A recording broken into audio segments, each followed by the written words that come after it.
Smoke na naman ang mga ropa. Kinakina mo, baka mawasak ka yan, par. Nanaginip na naman ako, tulog kasi ng tulog. Chillin', relax on the track, boy.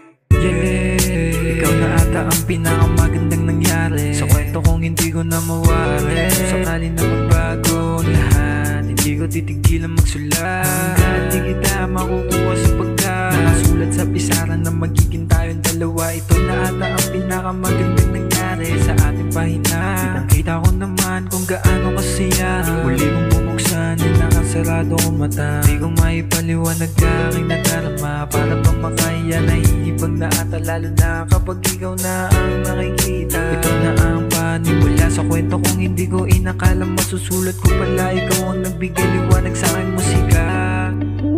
You know, panaginip ko pala'y hindi totoo. Sana di na nagising kahit saan mo man ako dalhin. Ngayon dahil nasamahan kahit saan man makarating. Kahit na malayo at malabo, para kang bituin na kumikinang sa kalangitan. Kung maaari lang, pwede ka bang sukitin? Pwede ka bang sukitin para maging akin?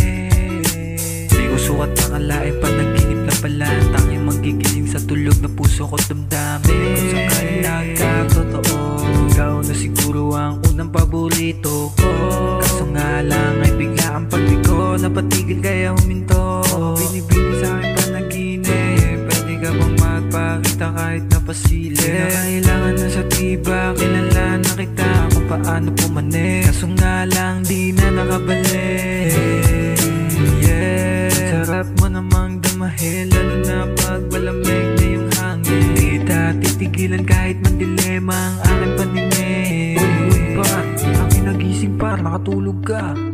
Oh, nakatulog na sa sobrang lakas na ng amats ko.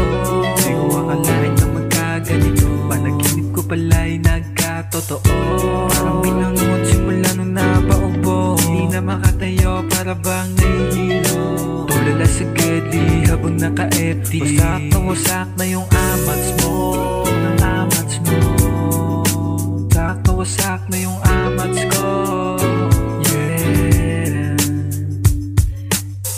Uy par, tangin, tama na par, wasak pa na.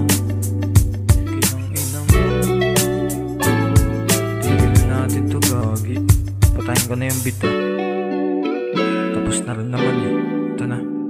Uy, wait lang, paipak muna.